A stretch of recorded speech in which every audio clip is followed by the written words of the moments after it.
welcome to Tapping Into His Treasures. As you can see, it looks a little different. I'm not in my house. I'm getting ready to move, so boxes are piled all over the place. And I can't use my living room, so I thought it would be very nice to bring the camera outside with the garden and the flowers behind me. You might even see a chipmunk running back and forth because we have a couple that play in the garden. And they like to go up to the bird feeders. You know, we'll have a little bit of noise. The guys over here mowing the lawn. So if it gets a little loud, I'm going to have to turn the camera off and start again later. Motorcyclists are going by, but there's a soft breeze. It's June 10th, 2011, sorry. And it's just a picture-perfect day on the coast of Maine. So I'm glad to have you in the audience. How are you? I'm glad everybody's okay. At least I hope you are. Our theme today is going to be Ecclesiastes 3. There is a time for everything under the sun. And I'd like to begin by reading the first few chapters. The first few verses of that chapter. Ecclesiastes. To everything there is a season.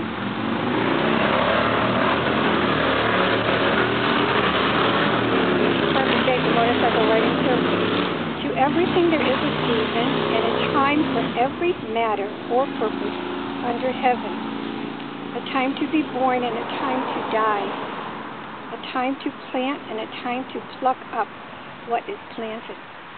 A time to kill and a time to heal. A time to break down and a time to build up. A time to weep and a time to laugh. A time to mourn and a time to dance. A time to cast away stones and a time to gather stones together. A time to embrace and a time to refrain from embracing. A time to get and a time to lose.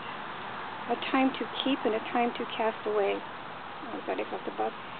A time to rend and a time to sow. A time to keep silence and a time to speak. A time to love and a time to hate. A time for war and a time for peace. What profit remains for the worker from his toil? I have seen the painful labor and exertion and miserable business which God has given to the sons of men, with which to exercise and busy themselves. He has made everything beautiful in its time. He also has planted eternity in men's hearts and minds. A divinely implanted sense of a purpose working through the ages which nothing under the sun but God alone can satisfy, yet so that men cannot find out what God has done from the beginning to the end. I was going to read all the way through 15, but I think I'll stop there. I don't want to get away from our theme of God, a time for everything.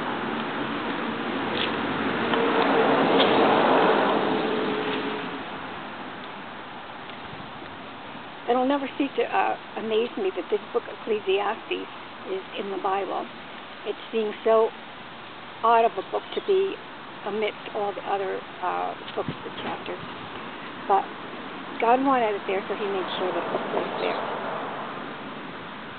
He thought it was important enough that these teachings be passed on to us through Solomon, and He made sure his writings were included in the Holy Scriptures. These words are for every person. These teachings are extremely useful to us as human beings. It is so easy to become scattered in our minds and thoughts today with all the commitments and information coming at us in this complicated world, that verses such as the ones on a time for everything keep our feet on the floor. They steady our thoughts and our lives. We need to plan our timing.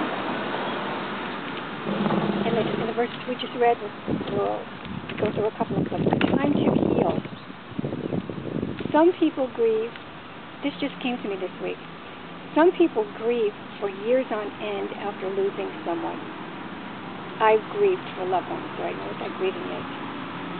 We can identify with them, yet there is a time to heal And when a person refuses to be healed, he is making others around him or her victims of his or her inconsolability. That's really something to think about. A time to refrain from embracing. That is well stated, and nothing could be added to that. It's a time to refrain from embracing. A time to keep silent. Meditate on that. I would venture to say that there are more times when we should be quiet than there are times that we should speak. We shouldn't do things impulsively.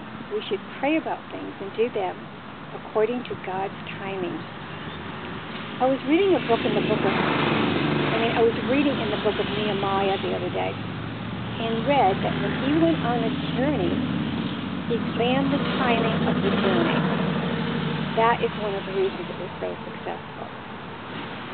To follow this teaching, you have to have some sensitivity, some consideration for others, and some common sense. Some examples concerning the right thing to do.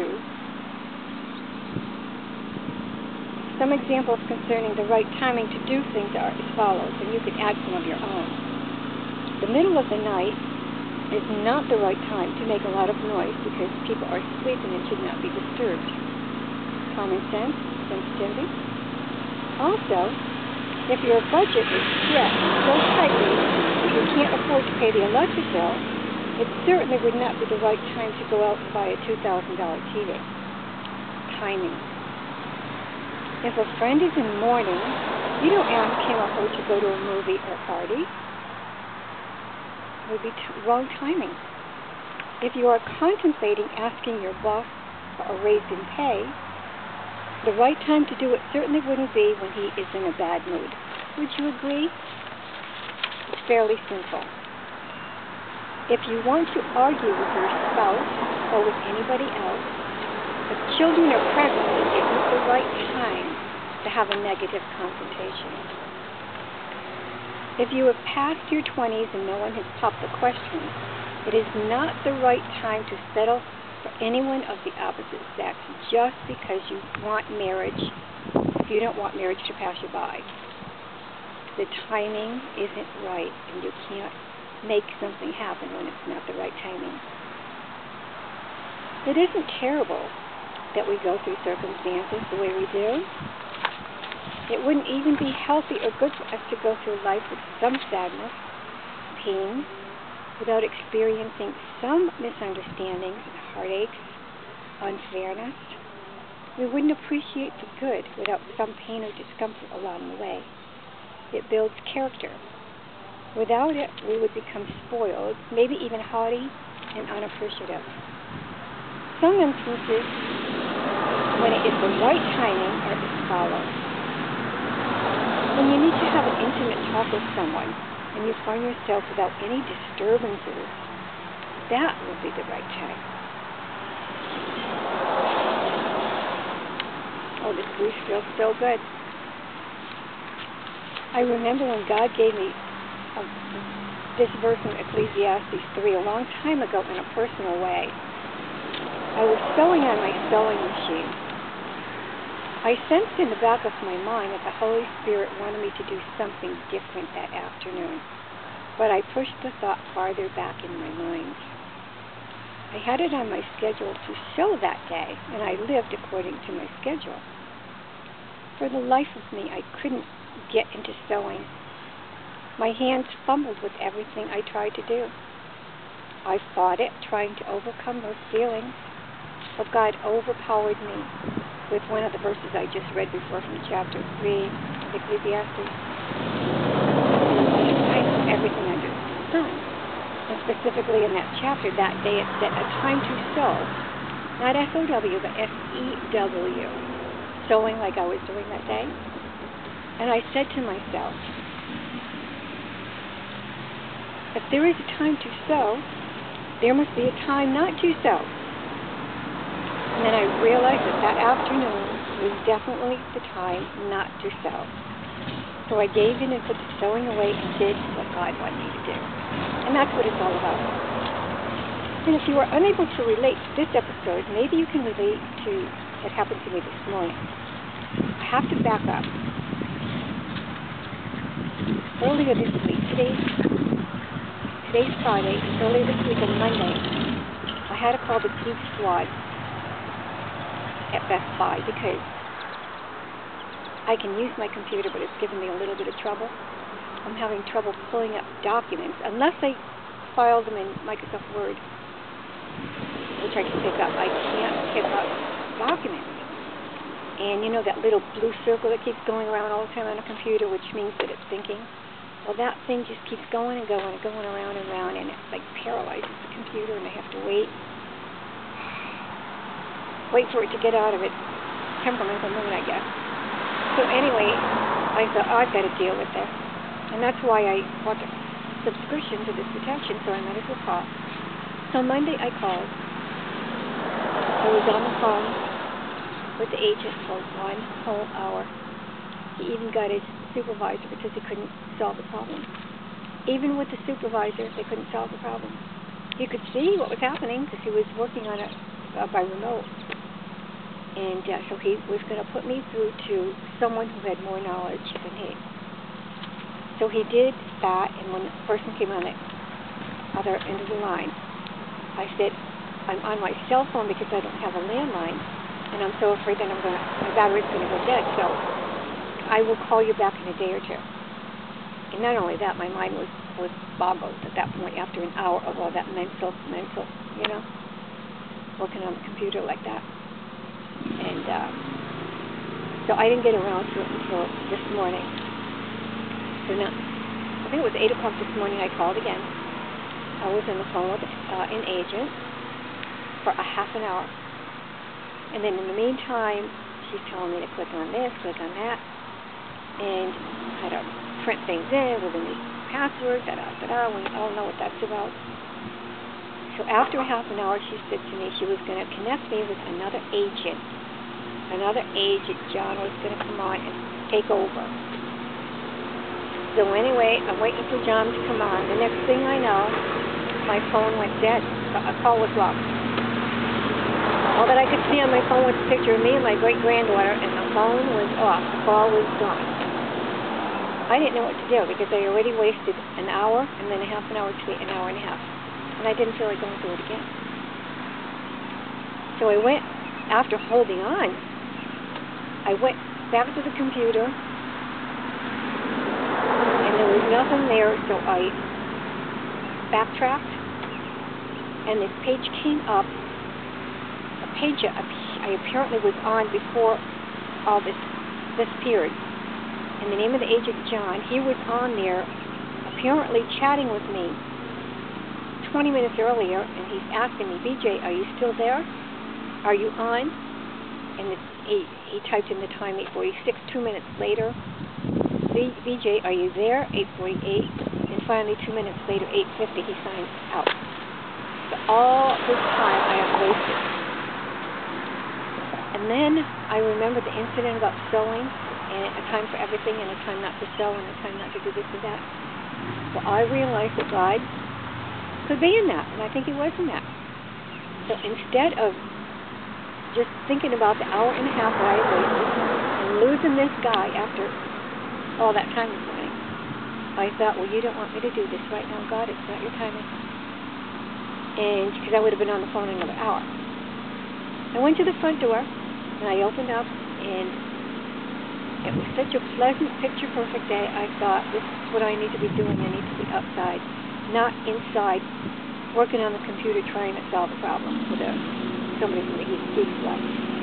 So, it's just a practical example, but it's real, and everybody goes through that, and God saved my day. He saved my day.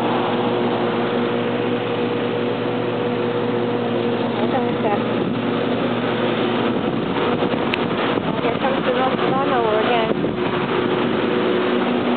Remember the time I told you about one time? God gave me a real good testimony that I wanted to share with the body of Christ on the radio station, my church's radio station, and God wouldn't let me. Holy Spirit kept saying, don't share it until I tell you to share it. Everybody's out on the motorcycle today. Oh my goodness sakes. I wish I could have a ride. I used to ride with my husband for 25 years. So anyway, the Holy Spirit had me. There comes the Italian in me, Anyway. So yeah, I had that testimony that I was holding on to, and I wasn't going to share it until the Holy Spirit told me to share it. And I kept waiting every day when the show would go on the radio, waiting, and God wouldn't let me share it for 3 months. And when He had me share it, it wasn't a time that I would just feel good because I shared it. It was a time that I think it probably reached and affected many, many Christians listening to that show on that day. So that's why His timing means much more than our timing. Maybe you have been in a financial slump and you are hoping for money to miraculously come in the mail or fall out of the sky. Maybe you are losing hope and it is affecting your peace. Well, God may want you to wait a lot longer than you plan on waiting before He opens the floodgates of heaven to bless you financially. Ever stop and think about that? It'll come in His timing. God's timing is perfect for our ministries to come to fruition. I waited for over 39 years to be used of God. Yes, I did some things for Him along the way, did some writing, sold a few books, but that was not what I was really called to do, like what I'm doing right now. There's a cute little robin over there. I still had that feeling of being unfulfilled. I couldn't go out and do something on my own. What would it have amounted to if I did something on my own? Zilch. I waited almost 40 years for Him to tell me what to do. The problem with people is that people today mostly, is that nobody wants to wait. They want it done yesterday. We shouldn't get into human viewpoint. We should get into an eternal viewpoint. Man's timing doesn't measure up to God's timing. We should seek God's timing. And speaking of time, we should make time for God. We should plan to be in church on Sunday morning. We should take a little time for devotionals in the mornings and evenings. Timing is so important to God. I can't say it enough. That actually. Have you ever noticed how someone will come into your life just at a time when you are going through something? I remember when my best friend lost his son. She met someone either at work or through another friend, and that friend also lost his son and was able to comfort her like no one else could. I mean, can you just imagine that? The timing was perfect. And I remember the testimony of the 2 Russian orphans. They were both in the same orphanage together in Russia, and as many Americans do, some went over to adopt Russian children. And 2 different American families adopted 2 of the children from the orphanage. One was a boy and one was a girl, and brought them back to the States. And I think it was an email or something came, and this couple that adopted the little boy lived in Massachusetts, and he had his own room, and he was so happy to be in a family in this country. And they went out to a restaurant for supper one night, and I guess they were sitting in a group, and they picked up on a language being spoken to them in the next group, and there was a little girl there, and she was speaking Russian, and long story short, it was the little boy, little girl thing. When they were in the orphanage together, they were like this. They were inseparable, and the family that adopted her just happened to be a family from Massachusetts, as with a couple that adopted a little boy. And they both ended up at the same restaurant at the same sub-hour, at the same time. And they were able to reunite and to start a brand new relationship in America. All because of God's timing. Isn't that precious? I'd like to encourage you today to meditate on God's timing. Meditate throughout the week on this subject. Thanks for watching.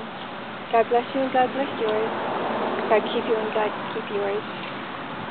And I hope you enjoy this summer. Don't ever take the trees for granted. So many thousands of designs of different leaves that God masterminded when He made the earth. Don't ever take them for granted. Don't even take the bugs for granted. God bless your summer. Bye for now.